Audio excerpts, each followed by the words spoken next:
In the Right Podcast is a proud member of the Borellis Podcasters Guild.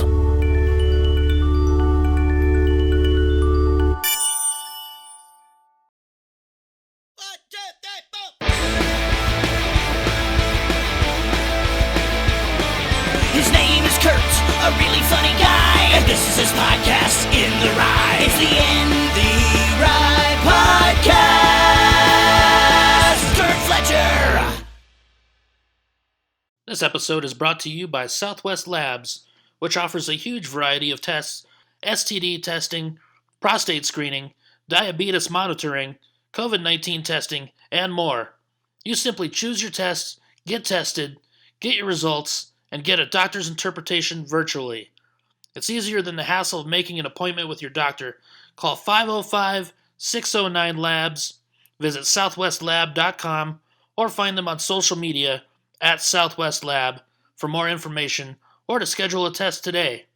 With locations in Albuquerque and Las Cruces, Southwest Labs makes medical lab testing simple. Mention this ad when you schedule your appointment. All right, everyone, it's episode 39 in the Right Podcast with Curt Fletcher. I'm your host, Curt Fletcher. My guest today is the one and only comedian Jason Russell.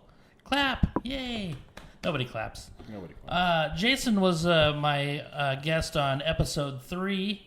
He chose not to do a video podcast with me because he had a swastika tattoo on his forehead at the time. Got it off now? And it's, yeah, look at it.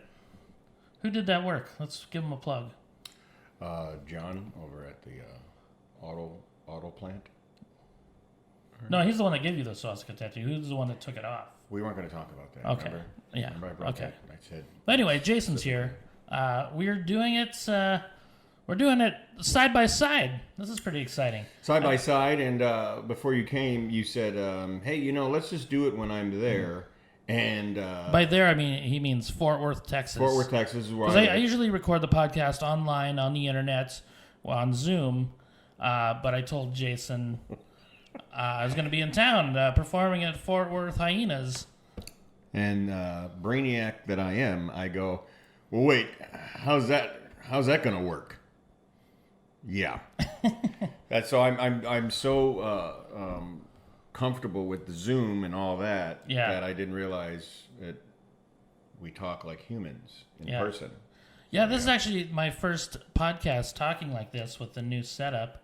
It's pretty exciting. You seem excited. I am very excited. Curt is one of my old friends. Do they know the story? I'm not sure if we did tell the story on the first podcast, but I met Jason in 2002. 2002. I was doing a guest set at Laughs. Jason was the headliner. Did not like him. He was. Who does? He was being an asshole that week, I guess, or that night, and he later told me why, and I totally understand. But I did get to meet him again a year later. I was doing my first ever hosting gig at Laughs in Albuquerque, and Jason was the headliner. So we started out in Espanola at the casino, which is an amazing gig. Oh my God. One of the best gigs you could ever do as a stand-up comic. Ever. God, that sucked, didn't it? Well, the casino gigs where they say, "All right, we're going to put comedy in the room where we have the machines." You're gonna block that off. No. We don't want to. We don't want to keep the customers from gambling. So yeah, that's always nice when you trying to do a joke and you hear ding ding ding ding ding ding. Yeah. Ding, ding, ding. I was gonna record all my comedy albums at a casino just so you can hear ding ding ding ding ding ding. Now wait a minute. Were you being serious? I was a jerk? You were, yeah. What happened? I forgot. I'll tell you off air. Oh, okay. Because I don't want to talk shit about anybody. I don't believe that ever happened because I'm a good person. You are a good person. I found that out a year later, and we've been friends ever since.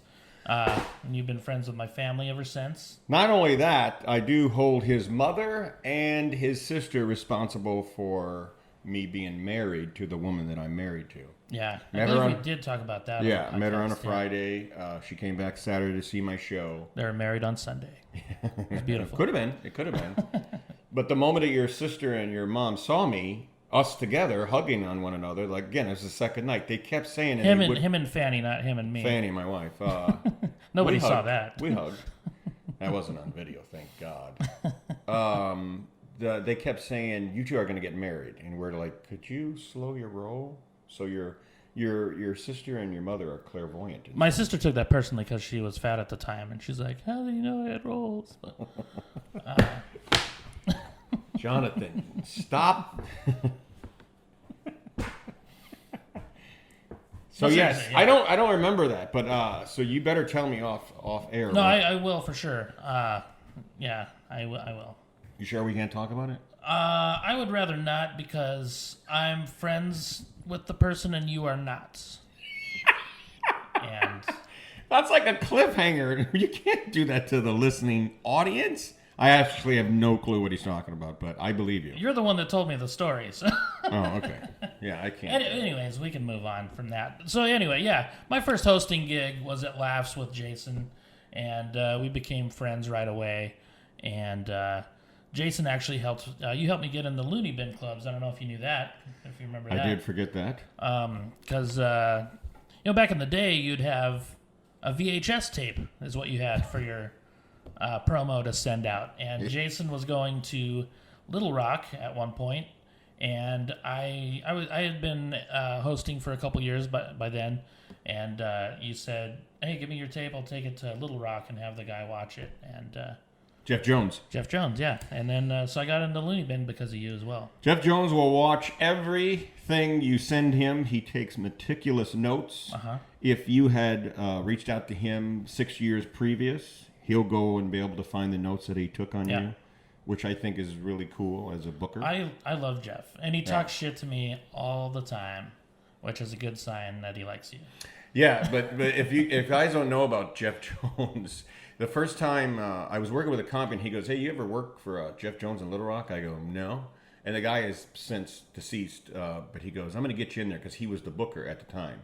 And he goes, you're gonna do well there. And he goes, little side note. He goes, you live with the owner, and just warn you right now, he's not the most talkative guy. Nothing's wrong. If he doesn't talk to you, you don't have to call him. He goes, I've gotten so many calls like, I am never coming back here. The owner hates me. And he goes, no, he just doesn't talk. And he was right. You'd be in, you're staying at his house, in his house at the time. And he comes home, sits on his couch. He had a big screen TV. You're watching his TV, and you feel like, well, I should probably give him the remote. Yeah. His TV, and he would not say anything, and then he'd just get up and if the comic hadn't told me that booked the room about that he doesn't talk, I would have called him too. I would have said, dude, this guy just came and sat on the couch. He didn't say nothing. He got up and went in his room. I'm never working here again. He hates me. It's so funny because people say that he never talks. He talks to me all the time. Yeah. But I think it's because I never talk. So I don't know if he feels like he needs to start a conversation with me because I don't talk, maybe. Well, if he talks to me now all the time. Yeah. So he has to. Oh, he talks shit to me every time I'm in the Rock. Last time I was there, I go in the office and he's like, yeah, I walked in the club and didn't hear laughter, so I knew Curt was on stage. Well, he always says that because Little Rock is like, they're extremely slow there.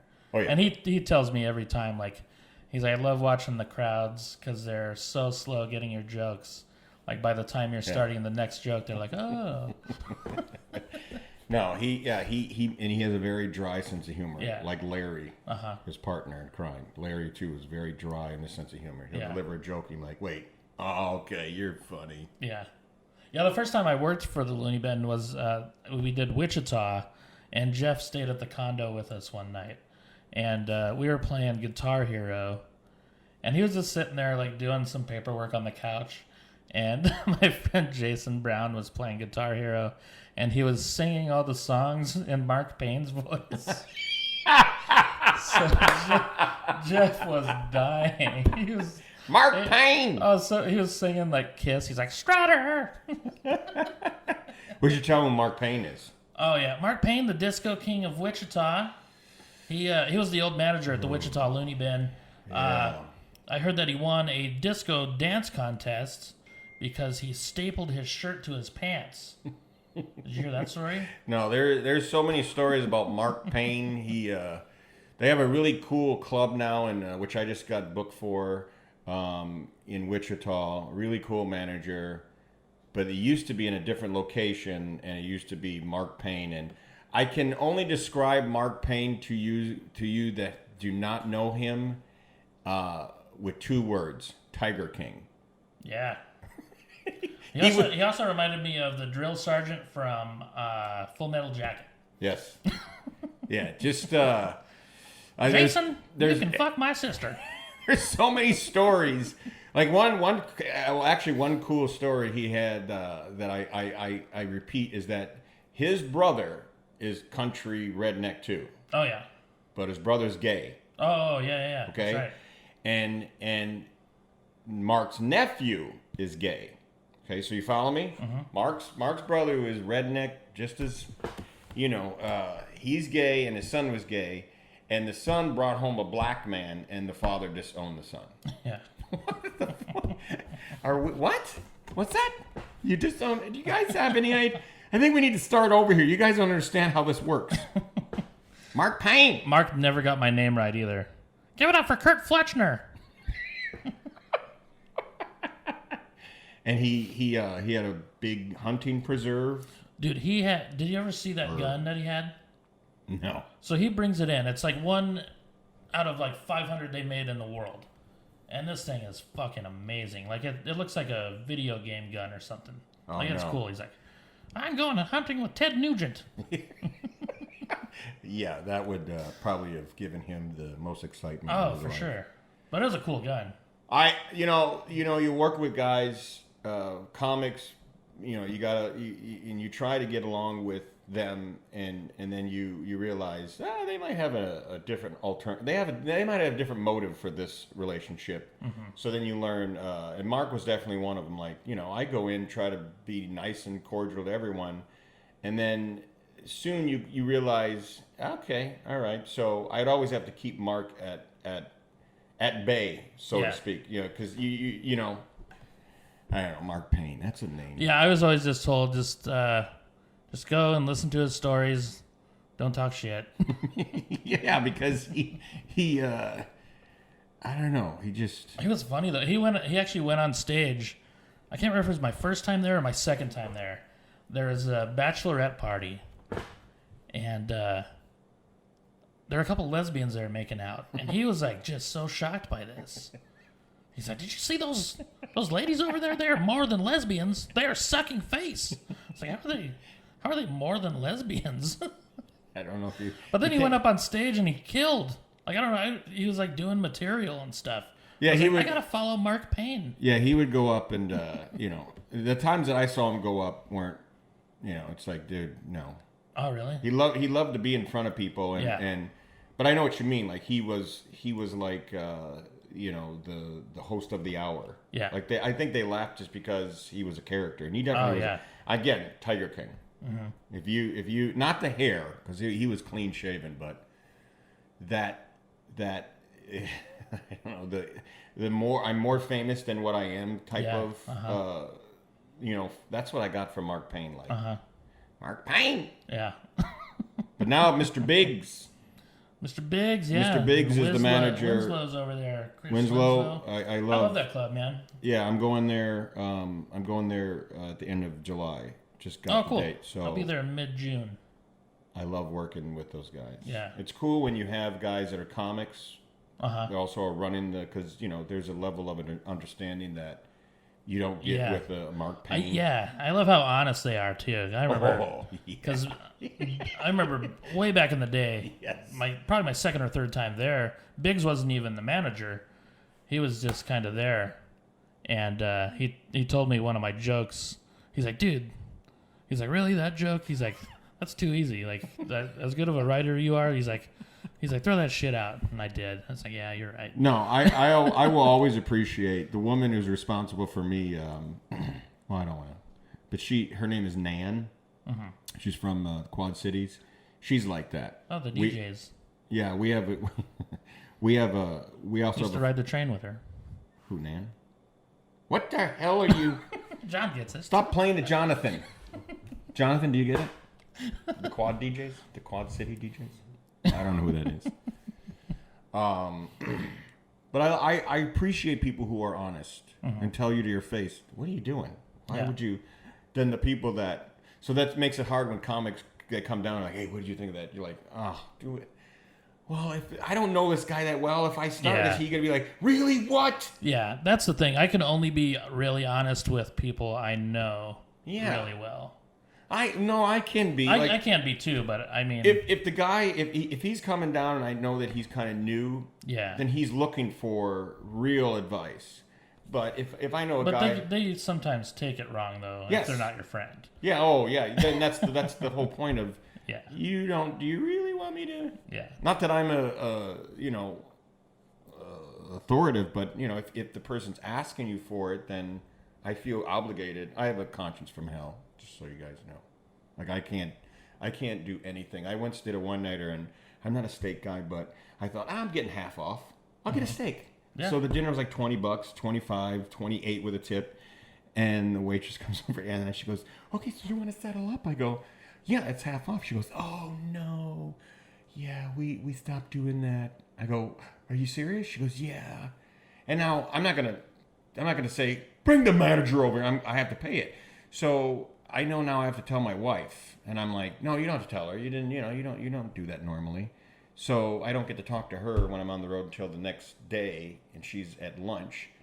And the moment I heard her voice, I go, I spent $20 on a steak and I didn't mean to. She's like, what? You need ramen noodles today. So I have a conscience from hell. Like, I have to tell people about Jonathan. Anyways. I hear you, buddy. Jonathan's right over here. You guys don't know. But it's Jonathan's here. Jonathan. He's the producer. Oh, he's something. No, he's watching basketball. So, yeah. Well, I'm glad you're getting booked again. That's nice. That's exciting. Well, I haven't been on stage. I said to you before this that I'm going to have to go watch myself because I have no idea how to do my show. Mm-hmm. So, which is, I don't know, it's kind of cool. It is kind of cool. It's it definitely makes you a little nervous. Oh. But once you get up there, it starts clicking again. The only thing that sucked for me is like I kept forgetting taglines. Yes, that's what I told my wife, that all the little nuances, they're gone. Yeah. And hopefully they will come back as I'm... They will. Yeah, as I'm up there, I'm like, oh, okay. By Saturday late show, you'll have it down. Yeah. So, no, the I don't know who you have watching or listening to your podcast, but you can't imagine... Mom and my sister. Oh, cool. Hey, guys. Hi, Sue. I can't imagine... Some guy from Argentina for some reason. That's Jonathan's friend. You can't imagine how, taking away something that you get to do and that you feel is a part of your life is until it's taken away. But this is the thing I tell my son. Like he wasn't going to school for. We just cause we're both fully vaccinated. We just let him go back to school. That when you're feeling pissed off, angry, upset, just know that the whole world is going through it, and it's not just. It's not just Fort Worth. It's not just us. Mm-hmm. It's not just the United States. Everyone has had to alter their businesses have shut. Randy's shut the Plano Club. Mm-hmm. That's not to come back. So it's hard. It's been hard on everybody. But yeah, I've got to get back on the stage. Mm-hmm. It's where you belong, Jason. I would like to think so. Maybe you'll get to open for Tony Hinchcliffe soon. Oh, Jesus. Fun segue, huh? Yeah. So you sent me Jonathan and we're all on a three-way. Whoa, that didn't sound right. Yeah, it did. We're on a text and you go, hey, did you guys see this clip? And I watched the clip, and you both know that I'm very passionate. Very yesterday was a hard day to go through. George Floyd 1 year anniversary. And then you see stuff like that, and you're like, what? Because I'm the first one to stick up for comics. Like, no, you don't understand. It's a joke. And if it's a joke, you don't get to ridicule him and go after him. And I just I did not see the humor in that one. I did not. Yeah. So some backstory for people. Peng is a comedian from here in Dallas area. I met him a couple years ago, and I've I've done some shows with him since, and I consider him a friend. And so he posted this video. He performed at this show in Austin, Texas, and he's Asian, and he went up and told jokes about being Asian, because you joke about what you know. And Tony went up and called him something I can't say, but it's a viral video. You probably have seen it. Not good, And so people are defending him.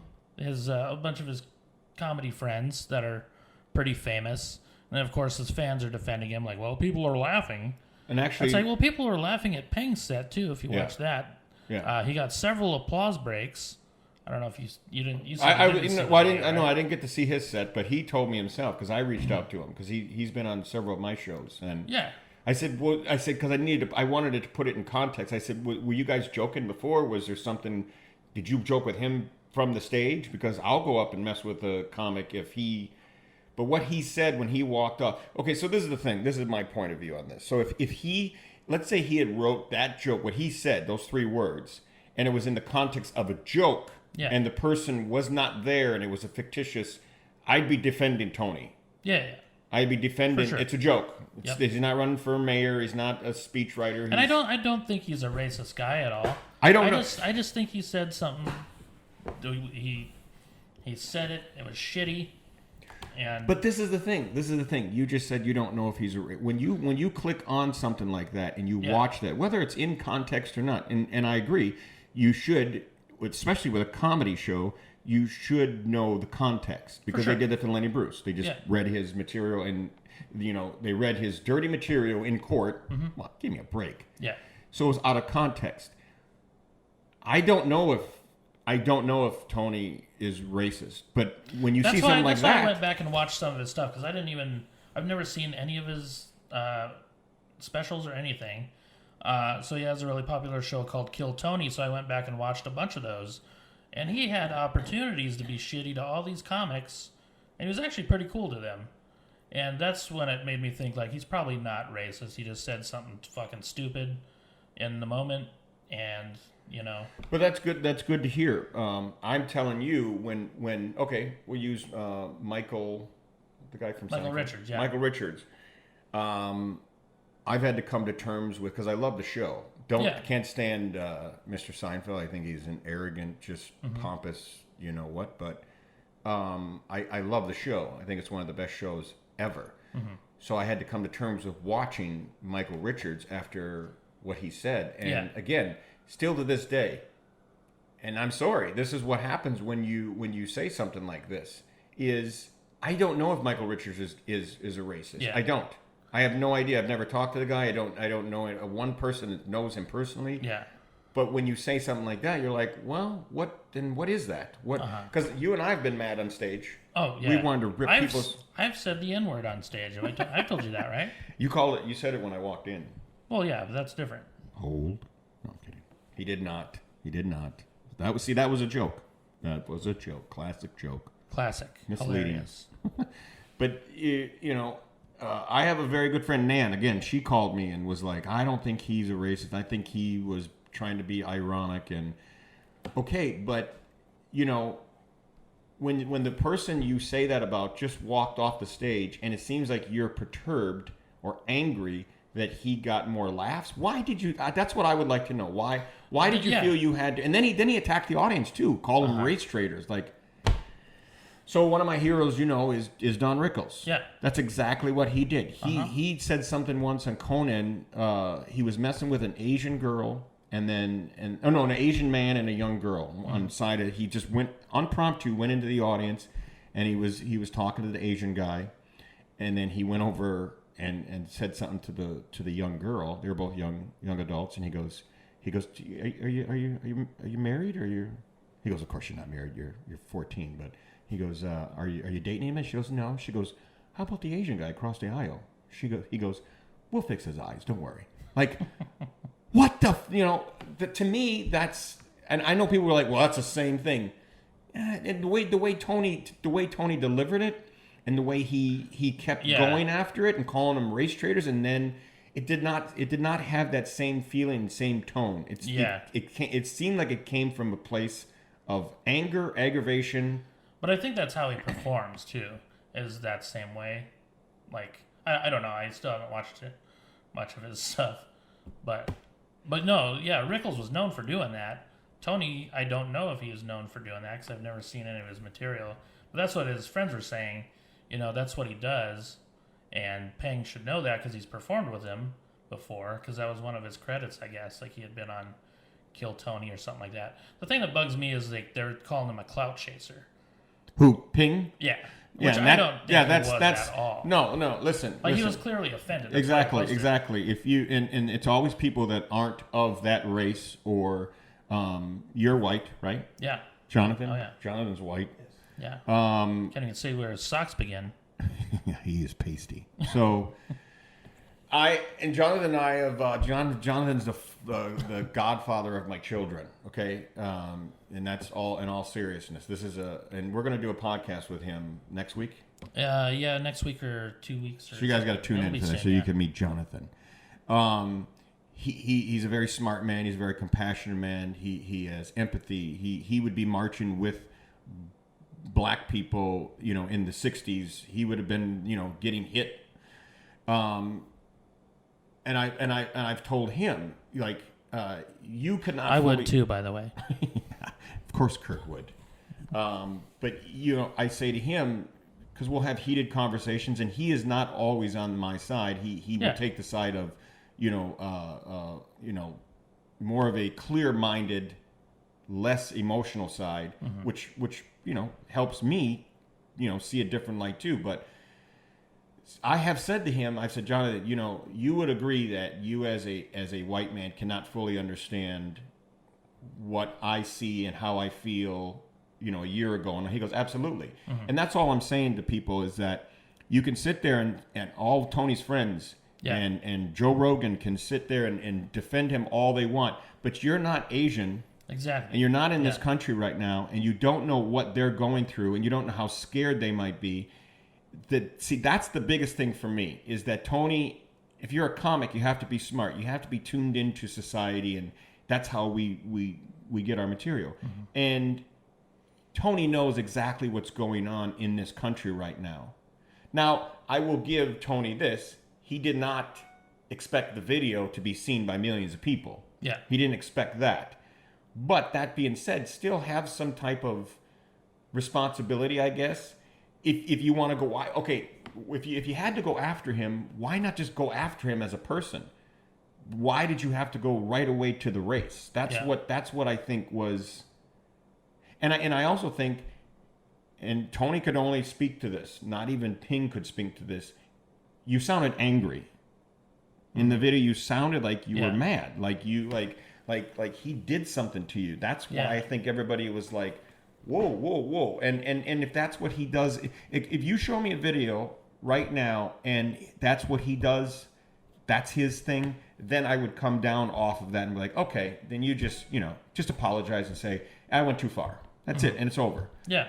But if his comedy doesn't represent that, then one would have to go. But again, my thing goes back to, you don't get to tell Asian people how they should feel when they see something like that. Like, they're going to feel how they feel, and you don't have any right to say, oh, he was just joking around. Okay, well, I mean, we're not Asian. So how do we know exactly how he's going to feel? I can, as a black man, you can, as, white people can be attacked too. I really hate. I was in an Uber one time. The dude puts on a heavy metal cover of a Garth Brooks song. And I was like, are you shitting me right now? So I know how it feels. Oh my God. I understand your pain. That was terrible too. Not a good cover. Going that way, I wish Garth Brooks, a little side note here about Garth Brooks, I wish he would not have come out and revealed that he was Chris Gaines. Do you remember that? I've got a funny story about that. Why would, I would have never, it would have been like one of those Fight Club moments, one of those Sixth Sense. Sex in the City? Sixth Sense moments where you're like, What if he would have just went a couple years? Like, I'm sure people would have kind of gotten. For those of you who don't know what I'm talking about, Garth Brooks had like an ego. They know what we're not talking an ego, but an alter ego character named Chris Gaines, and he was kind of like maybe a goth. Yeah. Goth, had his hair, he wore a wig. And the first time I saw him, I was like, I have no clue that was. Yeah, I didn't either. So what's so my friend Jason Brown, the one that was singing in Mark Payne's voice, so he's from Tulsa. And, I know Jason. Yeah, I love Jason. Yeah. He worked at the club. And so Garth Brooks was in a hardware store, and everyone's freaking out. And then Jason made eye contact with him when everyone was kind of walking away, and Jason just goes, Chris Gaines. That's perfect. That's why I love comics. That is perfect. Chris Gaines. Why wouldn't he? I don't know why he did that. I wish he would have just went longer and not let people know. Yeah. Like it would have been funnier if it was like a Tony Clifton style character. Yes. He's a Tony Clifton type of character. John. Jonathan. I saw him wearing a fake mustache last night. You are. I don't want to talk about what you guys did in this apartment last night. Jesus. I cannot wait to get him on camera. I cannot wait. Yeah, so how long have you known Jonathan? Let's see. When did you start at Laughs? 2005. 2005. Okay. I was there when he interviewed for the job. I was sitting right next to him in the office, and Terry was interviewing him. And for some reason, I was like, I don't think he's gonna make it. Why? Just because it was like a really fast-paced environment, like on a lot of nights, because we were super busy back then, and I don't know why he just seemed like a super chill guy, and like he is. I just didn't see him like fitting in with like a fast-paced work environment at all, you know? No, he's definitely a chill guy. He is definitely. I will. This poor man has gotten so many texts and voice texts from me, just swearing and losing it, and he'll just text back, or he'll be like, "Hey man, you okay?" Real like he's one of those quiet talkers. Yeah. Like you're gonna have to turn the volume up when we do. Like what did you say? And I think that's how he sucks you in. You know, he calms you down. Like what? I'll do closed captioning. Yeah, you're gonna have to. He's a. No, John's awesome. I think I told you this the other day. Like. I try to guess what jokes he's gonna send. Yeah. See if I could, because he has a joke for everything. Oh like yeah, even more so than comedians. No, yeah. No, listen. That's awesome. So everyone has a person they've either come in contact with, they know, or they've worked with. He's the smart ass. Like. And it's not like we were talking about a guy that we know that tries too hard. No, he has it. Yeah. His brain clicks very quickly, and I'll be mad, seething, angry, and he'll text a joke. I'm like, oh, yeah, okay, that's funny, Jonathan, but I'm mad now. I want to stay mad. So I can't wait to get him on, but he won't perform. He's actually helped me write material. My special, there was a joke I wanted to do, but I didn't want to. Like, there's a concept, the whole concept around these 4 jokes, and this one particular joke, I was like, I just don't want that in there. I don't want that in there, but I could put something else in there. I could say it differently. So I called him. This is 2 hours before I filmed the special, and I said, dude, can you help me with this? Can you, just go away. 10 minutes later, he texts back something, and I knew instantly, oh my God, I don't even have to test it out, which could have been dangerous, but I laughed out loud when I read it, so I'm like, oh yeah. And I told him if I when I make it big, he's going to be a writer. Oh, for sure. He's going to be my Paul Mooney. Yeah. Rest in peace, Paul Mooney. The what? Rest in peace, Paul Mooney. Yeah. You heard about he died, right? Yeah.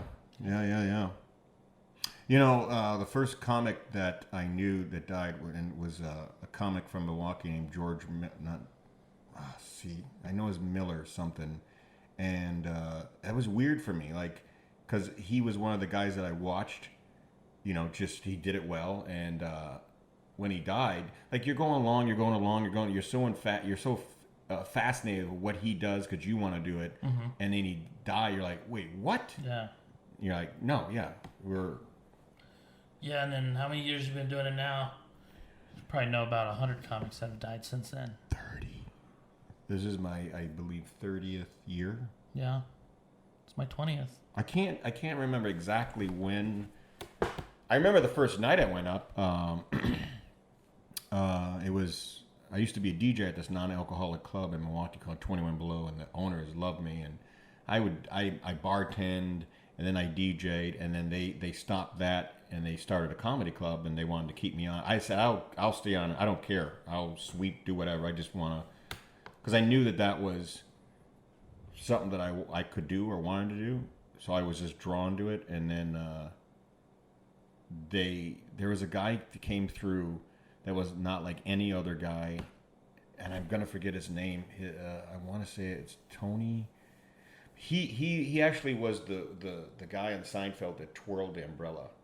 Oh yeah. I can't think of his name.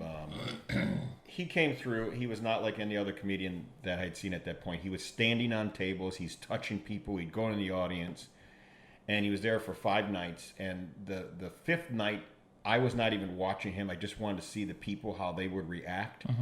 And I was like, oh, yeah, I'm doing that for the rest of my life. And then I actually I became a comedian. And then, I don't know if you ever worked, do you ever work Indianapolis? The clubs, when they were Indianapolis comedy clubs? No, I did a guest set one time at Morty's, I think it was. Yeah, that wasn't part of them. There was these 3 clubs, and they had numerous apartments in this one complex for features, headliners, and I didn't have something in my apartment, and the manager said, go downstairs and ask the comic down there. He did not tell me who was there. Door opens, and it's that, I want to say it's Tony. It really bugs me that I cannot think of his name. We can Google it real quick. Google it. And I was just stunned, like I couldn't talk. I like, oh my God, there's the guy that I got into comedy for, or because, and he's standing right in front of me, and of course I had to tell him, hey, you don't know this, but you came through Milwaukee, probably 10 years ago, and he's like, oh, thanks, man, I appreciate that. That is cool. And then there's actually another way him and I are connected, but I can't say on air. No, I won't say it. Tony, I want to say it's Tony. Oh God, I cannot think of his name. From that episode, there's someone named Tony V. Nope. But it might not be Tony. Well, it doesn't have. It might not be Tony. Jonathan's good at finding stuff. He really is. He's not helping us at all. I'll reference. Thanks, Jonathan. Dead air. That's good for a podcast. Yeah. Anyways. Is this even the right episode? Was it Teddy Piddleback? No. He was known as the one that invented in the episode the twirl. The twirl, how to sell umbrellas. Yeah. But Jerry was the one who came up with it. He was a little he's a little small guy, beady eyes. Says his name is Teddy. Teddy. No, it's not him. No. No, it's the other guy. He comes in. The guy I'm talking about comes in after. Oh. After that scene with him. Ah. Because he's like, no, such and such taught me that, and then you see the other guy. Oh, that's gonna bug me. And the listening audience. We'll try to find it. We're trying to find audience. So, why did you get into comedy? I want to know that. Okay, so I've told this story a few times, I think, on here, but when I was like 4 years old, my mom was watching comedy. I didn't know what she was watching. I just heard her laughing, and I was supposed to be in bed, and I wanted to see what she was laughing at. So I got out of bed, and the way our living room was set up, like she couldn't see me standing there. Like, so I could be in the hallway, and she had no idea I was there. And she was watching George Carlin on HBO. Oh, yeah. So I was standing there, and I didn't get the jokes, but once he started swearing and stuff, I was like giggling a little bit, so I had to run back in the bed. I was like, And then that's just, I don't know. I loved hearing my mom laugh, and I was like, that's what I want to do. I just want to make people laugh. Yeah. I want to make people happy. And so my mom told me that actually a couple weeks later I had a bag packed and I had my little jacket on and shit. And she caught me like walking out of the house. She's like, where are you going? I was like, oh, I'm moving to New York. She's like, why? I was like, I'm moving in with George Carlin. We're going to do comedy. Oh, my God. You really said that? Yeah. How old were you? 4. I wish my 3-year-old would say that. I'd be like, here, let me take you to the bus station.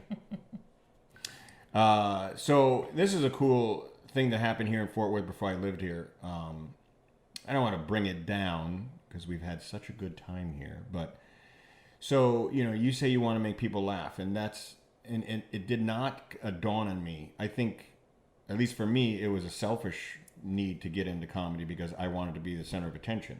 Yeah. But all actors, all performers, anybody that says I can pick up an instrument, pick up, I can act, I can do this, I believe has some type of ego that says I'm better at this than you. I should be in the spotlight. Uh-huh. And there's nothing wrong with it. That's fine. You wouldn't have their best movie, best actor, best singer if the person didn't have enough ego to go, I think I can do that. Uh-huh. So, but the first time I realized that I might be doing this for other reasons, or not that I'm doing it for other reasons, that I'm actually given a service, is 9/12, after 9/11. If you had a show on 9/11, your show was canceled. 9/12, you had a show. And I was in Dubuque, Iowa, and man, this room was pretty big. That the guy? No, that's not. That's John Panette. Okay. I know he was on Seinfeld. But... God, it's gonna bug me now. I want to say his name is Tony, but I can't. I don't know for sure. Anyways, this room was pretty big, and it was in a hotel, and there was a line out, and I'd never seen this at this show, and there were so many people trying to get in, and they were going to try to accommodate as many as they could. Hallways just packed, by the bar packed. And as I got to where the other comic was, after walking through all those people, I understood what my job was as a comedian. And it wasn't just me getting up there and getting the attention from me. It was to relieve some type of stress on these people's soul. Like everybody was just, a robot, like zombie, and they were just like, I got to turn the TV off and go get away from this. And I started to then respect the people that would, get a babysitter, take the time out to come. An audience to me is extremely. When I see people sitting there, of course they're not coming to see me, but I take that honor very seriously. And then in Fort Worth here, years ago, it was a New Year's Eve show. Man, this guy blew me away. He after a show, we're especially if the show went good, we're excited. Somebody could walk up to us and say one of the most nastiest things. You're like, whatever, get out of here. So this guy grabs my arm, and he grabs it pretty tight, and you're like, oh, here we go, because you never know. What didn't he like? What is he gonna? And he says, can I talk to you? So I said, sure, man. He goes, I want to tell you something, and I'm ready for it. I'm just like, here we go. He goes, about 6 months ago, I lost my wife and my daughter in a car accident. And I went, it just like shuts that light off of me being happy. And he goes, no. He goes, hang on a minute. He goes, I really need you to hear this. And he goes, no. This is how he actually started. He goes, my sister and my brother-in-law begged me to come out tonight. And I was like, what are you talking about? And then he said what happened. And I was like, oh my God. And he goes, no, just wait. I need you to hear this. He goes, I never thought I would laugh again, ever. And he goes, and this could have been you. This is not a story that is just Jason. Like it could have been any comic in that night that he came to see. And he's like, you made me laugh. And he goes, I thank you so much for that. I was just like, what? You're killing me. And I got his autograph. I said, dude, I need your autograph. So I take it seriously, man. And that's why I want to get back to being on stage, because not only do I need it, but I think anybody that's a lot of people, especially now. But I had a similar thing happen to me. A guy like that at UFW, VFW. Is that what they're called? Yeah. UHF. I was watching UFO. it was a UFO festival. This guy with these really big eyes lost his family in a. No, it was a guy who had a similar story. That's him. Hang on a minute. What's his name? John Bowman. John Bowman. Not even near Tony. No. John Bowman. If anybody knows John Bowman in the comedy world, you know that this man he does this thing at the end of his show. I don't know if he still does it, where he puts his. I don't want to spoil it for anybody. I know your mom and sister watch this. But John Bowman, he is the umbrella at the end. He is the reason. I'm sure I would have done comedy, but when I watched him for 5 nights, I was like, I'm going to do that for the rest of my life. Mm-hmm. Oh yeah, go ahead. I'm sorry. So yeah, I had a similar thing where the guy told me what had happened. Like he had lost his wife too. I don't think he lost any kids, but he lost his wife, and he thought about killing himself. Yeah. And he was just like really down and shit. And he said he just decided to go to the show that night, and he said he hadn't laughed like that in a long time, and gave me a hug, and he was crying and everything. Yeah. And, yeah, but it's nice to hear stuff like that, because you realize what an impact you make on people, even if they don't tell you, Yeah. And it just totally throws away all the bad shit that people say. Oh yeah, you'll see, as a comic, you will get the gamut of. I'm standing in Greensboro, North Carolina, after the show, talking to a guy. He leaves. This guy that's standing to my right is just grinning the whole time. I'm like, oh, here's another guy who liked the show. Mm-hmm. And he grabs my hand, same grin, doesn't break the grin. He goes, man, you are really offensive.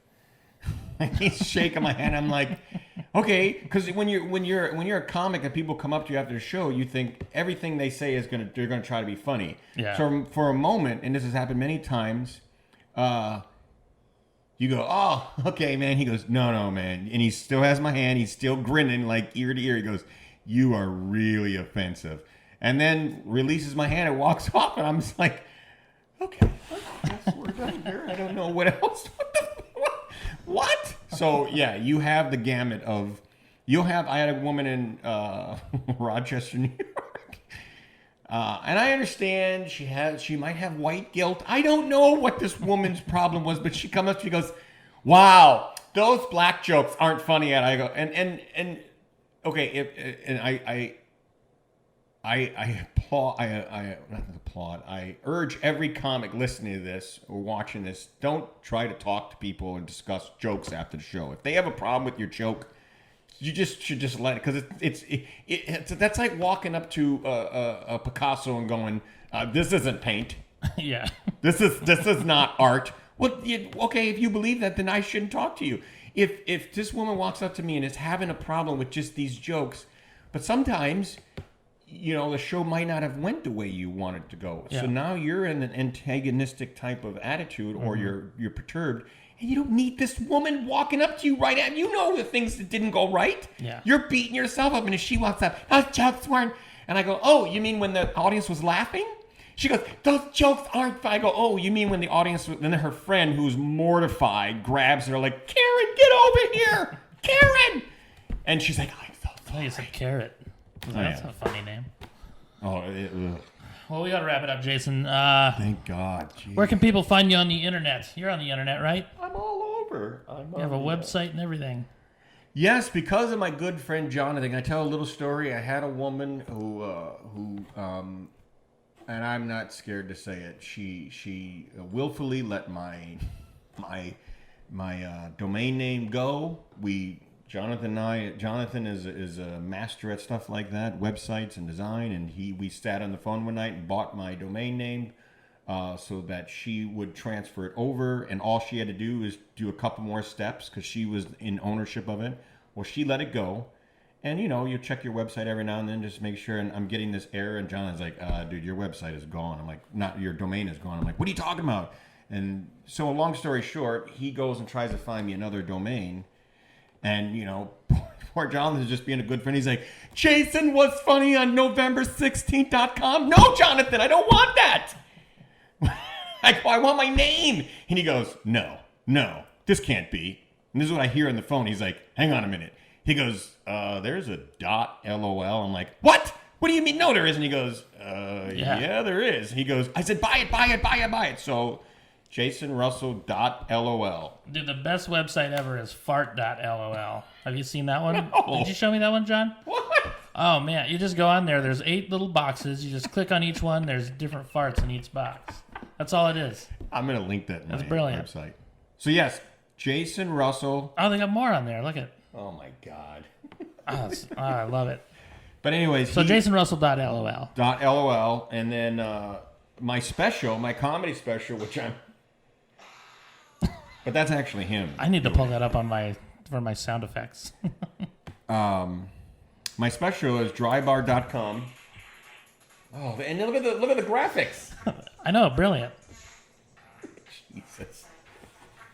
Isn't that a Sir Mix-a-Lot song? Sir Shits a Lot. So, do you want to hear about me or not? Are we going to listen to Jonathan? JasonRussell.lol. JasonRussell.lol. Dry Bar Special? Dry Bar Special called I've watched Beige Frosty. Beige Frosty. It's awesome. I watched it with my family. We loved it. I love you. Thank you for saying that. My mom laughed so hard she farted. Jesus. That's a good compliment. That is a good compliment. And then my links to my social media are on my website. Yeah. But yeah, go to drybar.com, Drybar Comedy. If you download Drybar Comedy for free, and then you can watch my special for free. Drybar.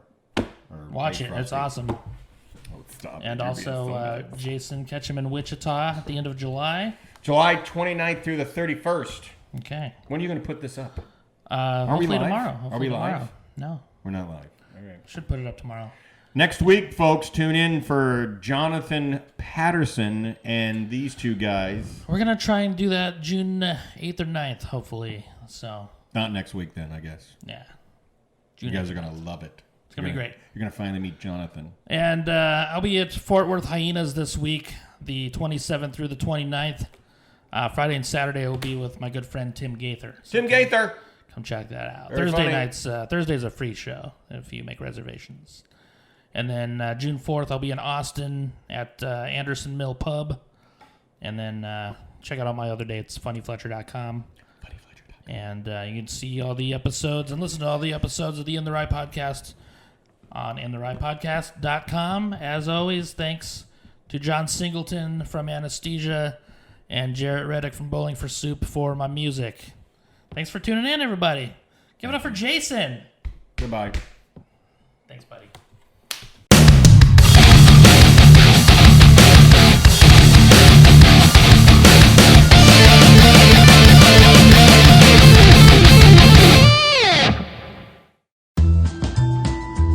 Do you like food? I mean, like, really like food? I know I do. This is Matt, the fat guy behind the Fat Guy Eats podcast.